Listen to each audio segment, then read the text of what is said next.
Alhamdulillah wassalatu wassalamu ala rasulillah. Kita lanjutkan fikihnya. Kita masuk ke bab sholatul kusuf. Sholat kusuf yaitu sholat gerhana. Para ulama berbeda pendapat mengenai sholat kusuf apa hukumnya.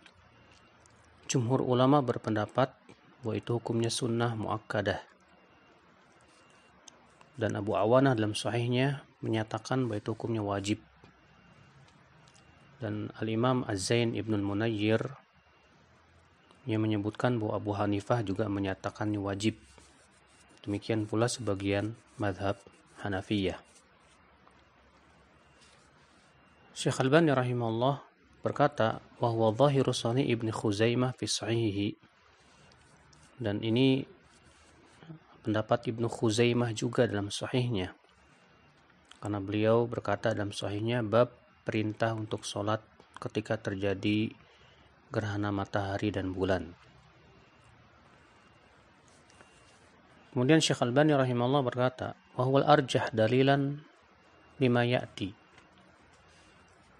bahwa pendapat yang mengatakan wajib itu lebih kuat dalilnya. Mengapa? Karena pendapat yang mengatakan sunnah saja menyebabkan akan melalaikan banyak sekali perintah-perintah yang diperintahkan oleh Rasulullah SAW tanpa dalil yang memalingkannya dari wajib kepada sunnah. Padahal pada asalnya perintah itu hukumnya wajib. Dan Nabi SAW juga memerintahkan di dalam hadis-hadisnya.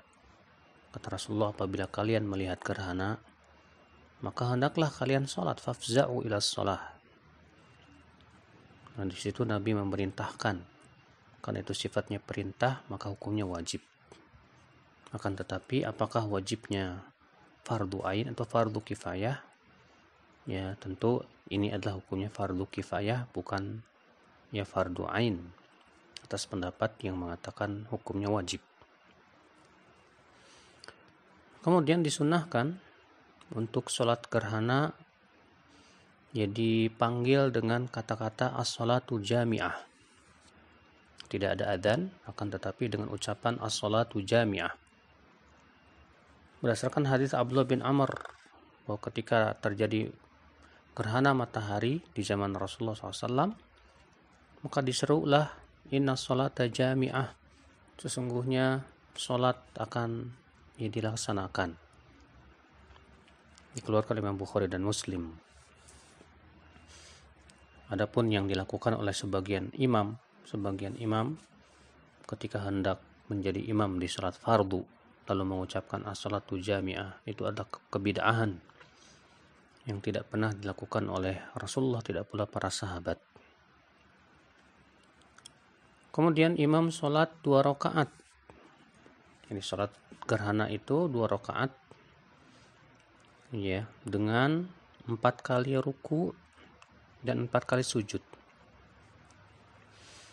yaitu membaca Al-Fatihah di rakaat pertama, lalu surat yang panjang sekitar membaca Al-Baqarah, kemudian ruku, kemudian sami Allahu liman hamidah, lalu membaca lagi dengan bacaan yang panjang, kemudian ruku, kemudian sami Allahu liman hamidah, Rabbana lakal hamdu, kemudian sujud, kemudian duduk di antara sujud, kemudian sujud lagi, kemudian berdiri, kemudian membaca Al-Fatihah lagi dan surat yang panjang, kemudian ruku, kemudian sami Allahu liman hamidah, kemudian membaca lagi dengan bacaan yang panjang, kemudian sujud, kemudian duduk di antara 2 sujud, kemudian sujud, kemudian tahiyat akhir, kemudian salam.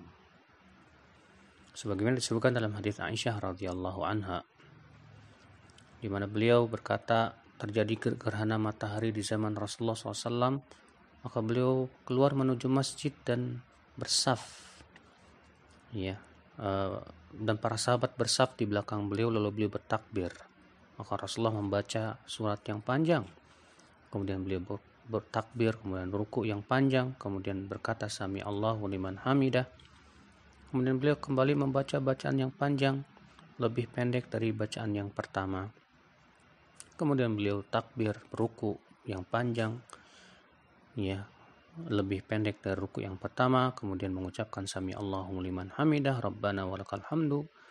Kemudian beliau sujud. Kemudian beliau di rakaat yang kedua sama beliau melakukan seperti itu.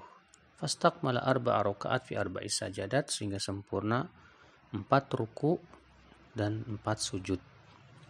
Wanjalati syams qabla an yansarif, dan matahari pun telah kembali terlihat sebelum beliau selesai sholat.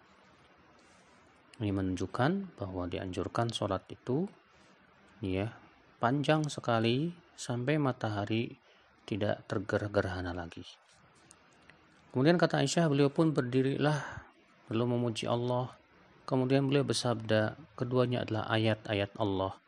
Tidak terjadi gerhana karena kematian seseorang, tidak pula karena hidupnya seseorang. Maka apabila kalian melihatnya, hendaklah kalian sholat. Diriwayatkan Bukhari dan Muslim. Ini menunjukkan juga disyariatkan ada khutbah setelahnya, karena Rasulullah melakukan itu atas pendapat yang rajih. Wallahu a'lam.